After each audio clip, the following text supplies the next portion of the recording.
Bom, pessoal, então nós vimos já como nós representamos escalares, como fazemos contas com escalares. Agora a gente vai ver como a gente representa vetores de uma forma útil, né? A gente já viu como pode ser representado, mas de uma forma legal, tá? Que a gente consiga utilizar aí no nosso dia a dia para efetuar contas. E como nós fazemos conta a partir desses vetores. A princípio, adição e subtração, que vai ser o mais importante aqui para a gente, tá bom? Então, pessoal, o vetor, ele basicamente é representado, uma grandeza vetorial, por uma seta, tá? Nessa seta, o tamanho dela corresponde à magnitude, tá? E para onde ela está apontando nos diz a direção e o sentido, tá? Basicamente é essa a ideia, tá? Nós temos a representação gráfica e analítica de vetores. A gráfica nós veremos aqui no simulador, mas eu quero que vocês se concentrem mais na representação analítica, tá? Porque com o tempo ela é mais, digamos assim, ela é mais acessível para vocês utilizarem no seu dia a dia, tá?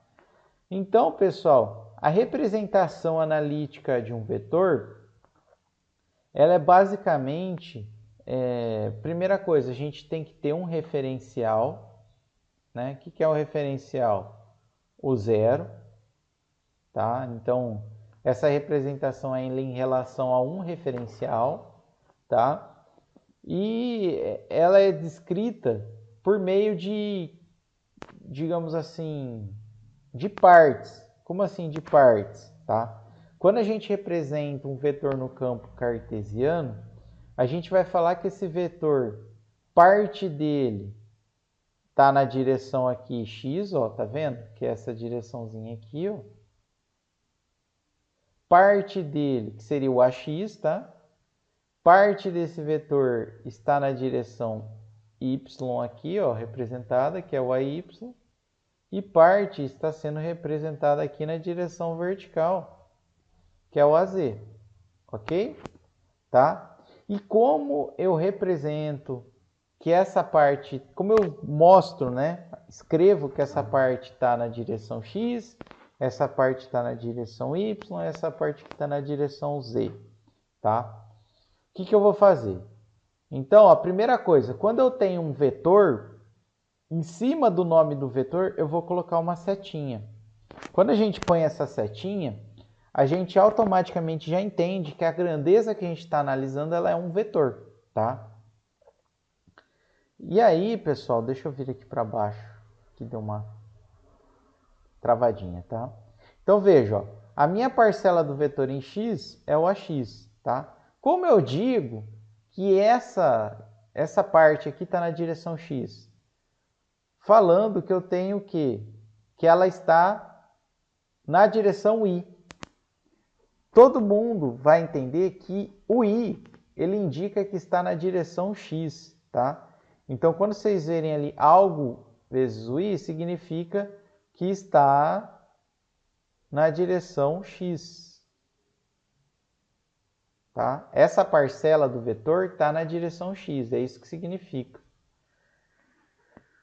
Na direção de y, a gente fala que está em j. Então, quando eu tenho algo em j, significa que é a parcela do vetor que está na direção y. E quando eu tenho uma parcela na direção z, eu falo que ele está na direção k. Então, eu sei que a parte do vetor que está na direção de z, ou seja, na direção k. Então, a representação do vetor, ela vai seguir esse padrãozinho aqui, tá? Se a gente analisar ela no vetor no plano cartesiano, ou seja, nas coordenadas cartesianas, ou seja, em termos de x, y e z, tá? Então, se eu souber isso, eu sei representar o meu vetor e eu sei quanto que ele vai estar na direção x, quanto ele vai estar na direção y e quanto ele vai estar na direção z, ou seja, na direção y, na direção i, j, k. Tudo bem? Isso é um sistema 3D, tá, pessoal? Se for um sistema 2D, ou seja, um vetor que só existe, ele é descrito apenas por duas direções, como é o caso aqui, nós teremos o quê? Nós podemos falar, por exemplo, se tratando aqui do vetor u, ó, não esquece de colocar a setinha em cima, que parte dele estará na direção x, ou seja, em y, e parte dele estará na direção j, ou seja, na direção y. Então, veja que o j é para cá. Quem que é o x aqui se a gente analisar? Ó?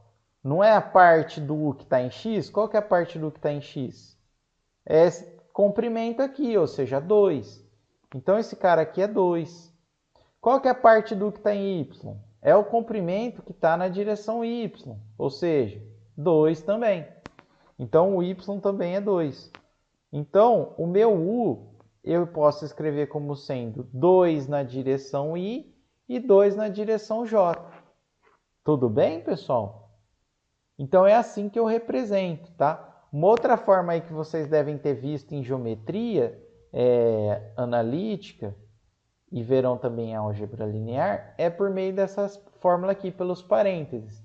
Mas isso, pessoal, é exatamente a mesma coisa que 2i mais 2j. Tudo bem? São as coordenadas aí do meu vetor, tá bom? E o meu v, pessoal? O meu v é a mesma coisa, ele segue o mesmo padrãozinho. Então, eu vou ter uma parte do v na direção i, e uma parte do v na direção j. Qual que é a parte do v na direção i? Ó? O v não vai até aqui? Então, ó, essa parte aqui é o vx. Ó. Qual que é o tamanho do vx? 4, né? É 4, tá? E qual que é o tamanho do vy? É a parte do v que está em y, né? Que também é 2. Então, seria 2j. Tudo bem? Então, é assim que eu represento um vetor, tá? No plano cartesiano, nas coordenadas cartesianas. Ok, pessoal? Então, é basicamente isso, tá? Então, eu vou ter isso aqui, ó, uma parte em x e uma parte em y. Se eu quiser saber o módulo, ou seja, o tamanho dele aqui, ó, a diagonal, que seria o tamanho do vetor, eu utilizo o teorema de Pitágoras, tá?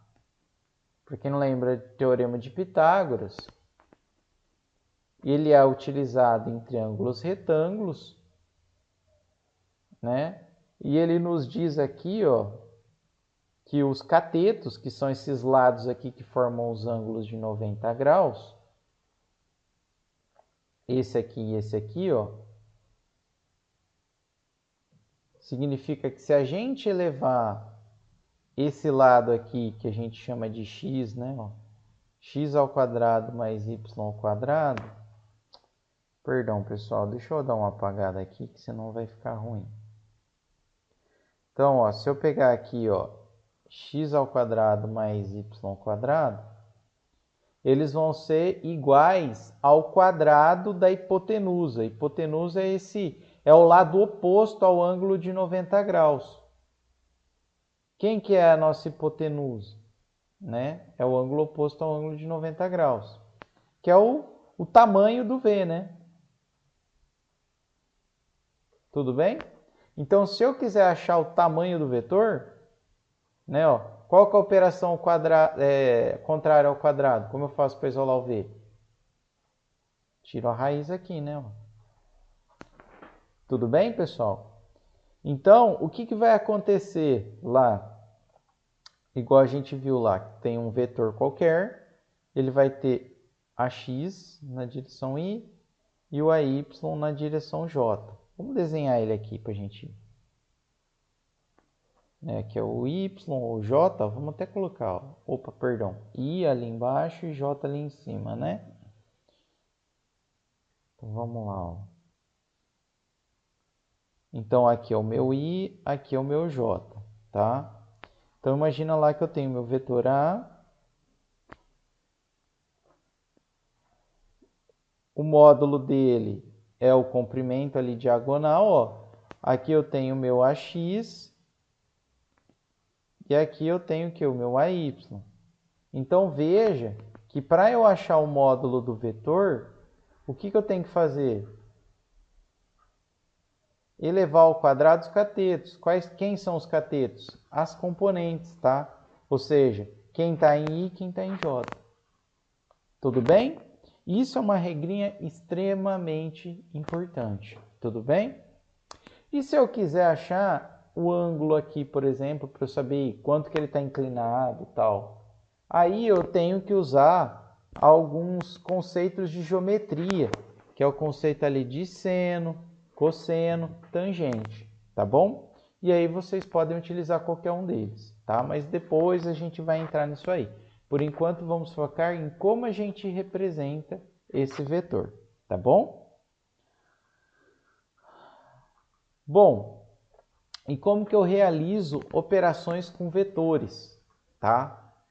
Basicamente, como que eu realizo, né? Juntando as parcelas que estão em cada uma das coordenadas, tá? Então, eu somo, se eu somar o vetor 1 com o vetor 2, eu somo o que eu tenho em x na direção y e somo o que eu tenho em y na direção j.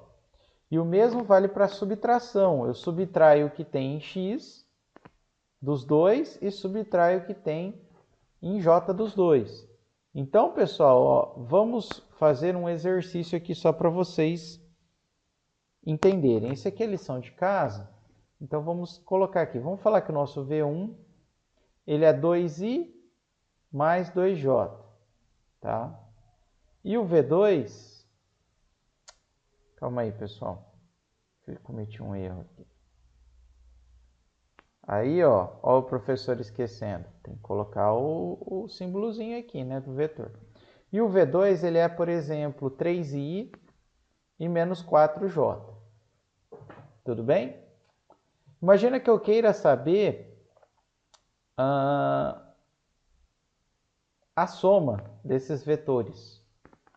O que eu vou fazer, ó? Eu vou juntar, ó, o que tem em i, ó. Então, eu englobo esses dois caras aqui, ó. E somo o que tem em j, né? Não podemos esquecer do sinal. Fica 2 mais menos 4. Né, ó. 2 mais 3 vai dar 5i. 2 menos 4 vai dar menos 2j. Tudo bem? Ah, quero tirar o módulo aí dessa soma, desse vetor aí da soma. Como que eu faço? Pega lá, ó, quais que são os componentes? 5 ao quadrado mais menos 2 ao quadrado. Então, o módulo ó, vai ser o quê? 5 ao quadrado é 25, menos 2 ao quadrado dá 4. 25 mais 4, raiz de 29, tá? Bom, e se eu quisesse fazer a subtração desses vetores, o V1 menos V2? Mesma coisa, tá, pessoal? O meu V1 é 2, menos o que? A parcela em x do meu V2, que é 3. Isso na direção y. Deixa eu apagar aqui a borracha. Tá, e na direção j, o meu V1 é 2, né, ó, menos o V2. Então, tem o menos, aí não pode esquecer que o V2 tem sinal, ó, menos 4. Né, ó, ele é menos o que tem lá no V2, que é menos 4, na direção j. Com isso, ó, o meu V1 e o V2, ó, 2 menos 3 ficaria menos 1. 2 menos menos 4, isso aqui é a mesma coisa que mais 4. Então, ficaria 2 mais 4, que é 6. Ah, quero tirar o módulo aqui desse vetor. Vai ficar raiz de menos 1 ao quadrado mais 6 ao quadrado.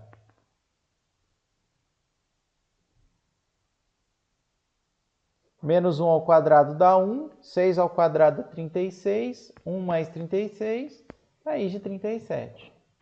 Beleza, pessoal? Então, é assim que a gente faz a soma, as operações, né, de soma e subtração com vetores da maneira analítica, tá? Depois nós veremos da maneira gráfica lá no software, tá bom? Bom, pessoal, então é isso que eu tinha para falar para vocês na aula de hoje, tá?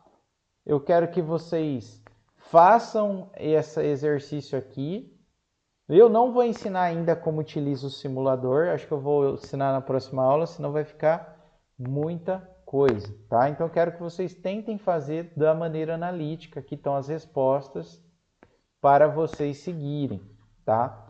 A única coisa que faltou eu comentar para vocês, pessoal, é como a gente acha o ângulo, lembra a inclinação? Então, para isso a gente utiliza o seno, o cosseno ou tangente, tá? Normalmente a gente acaba utilizando tangente, tá?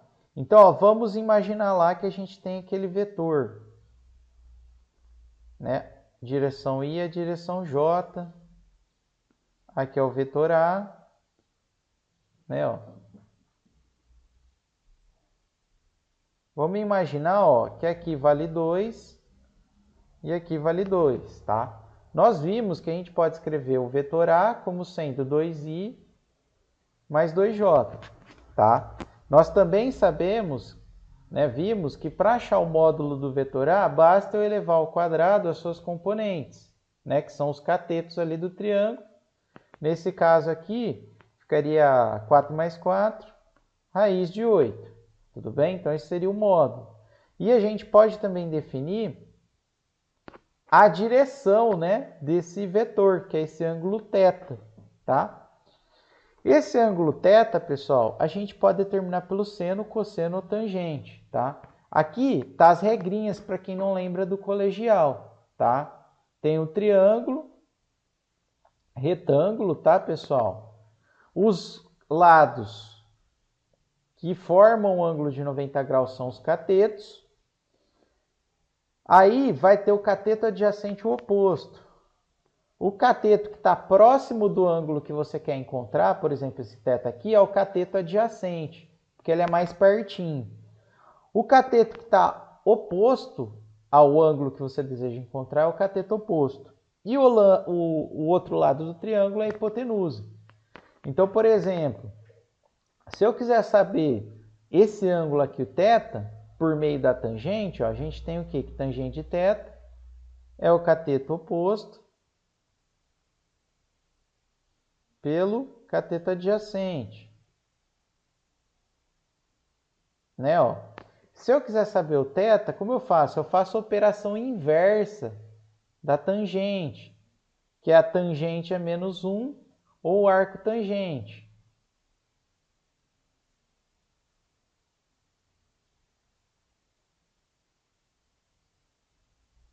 Tá?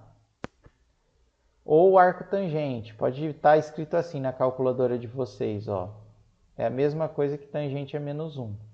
E aí, como que vocês fazem isso lá na calculadora? Vocês vão clicar na função atan e coloca entre parênteses os valores do cateto oposto e do adjacente. Aí o resultado vai dar o ângulo, tá? Então, por exemplo, aqui, pessoal, ó. Nesse caso, ó, o θ aqui. Eu sei que o θ, a tangente de θ é o cateto oposto, ó. Qual é o cateto oposto? Esse cara aqui, ó. Quanto que vale esse cara? 2. Dividido pelo cateto adjacente, que é o quê? É esse cara aqui, ó, que também vale 2. Então, aqui eu sei que o meu tangente de θ, ele vale 1, ok? Então, meu θ vai ser o tangente a menos 1 de 1, ou o arco tangente de 1. Se vocês fizerem isso aí na calculadora, vai dar 45 graus, tá? Tá até aqui, ó. 45, tangente, vale 1. Tudo bem? Se eu fizesse por seno ou cosseno, daria também o mesmo resultado, tá? Só para vocês verem. Então, por exemplo, imagina que eu quero achar o θ pelo ângulo, ó. Seno de θ. Qual que é a expressão do seno de θ? É cateto oposto pela hipotenusa. Qual que é o cateto oposto do θ aqui, ó? É essa alturinha aqui, né, ó, que é 2. Quanto que é a hipotenusa? A hipotenusa é o módulo, que é a raiz de 8. Tá? Para quem não se lembra, perdão, pessoal. Deixa eu fazer uma borrachinha aqui. Para quem não se lembra, aqui. O raiz de 8 é a mesma coisa que 2 raiz de 2, tá? Isso aqui é a mesma coisa que 1 sobre raiz de 2. Se a gente racionalizar lá, que vocês devem ter visto ali com a professora Giovana, dá a raiz de 2 sobre 2. Tudo bem? Qual seno que dá a raiz de 2 sobre 2? 45 graus. Então, o θ, ele é 45 graus. Ah, como eu faço isso na calculadora? Né, ó, vou voltar aqui. Ó. Seno de θ é igual a raiz de 2 sobre 2. Então, meu θ é o quê? É o arquisseno, ou seno a menos 1, de raiz de 2 sobre 2. Tá? Então, pessoal, isso aqui, ó, essa parte de seno, cosseno e tangente, é importantíssimo que vocês saibam. Tá? Ok? É importantíssimo. Tá? Assim como o teorema de Pitágoras, tá bom? Então, pessoal, espero que vocês tenham gostado da aula. Lembrem-se que nós vimos o que nas aulas de hoje? Como eu faço, o que é um vetor e um escalar, que nós já tínhamos visto. Como eu faço operações com escalares, que é soma e subtração, multiplicação e divisão aritmética simples. Depois nós vimos como representa o vetor, né? Em um plano bidimensional, utilizando o I e o J, né? Ou seja, o sistema cartesiano. E nós vimos como estimar o módulo e a direção por meio do ângulo, tá? É basicamente isso que nós vimos na aula de hoje, tá? Quem quiser praticar, não vou cobrar, tá, pessoal? Façam esse exercício 2 aqui, tá bom? Que nós vamos corrigir na próxima aula. Então, obrigado pela atenção e até a próxima.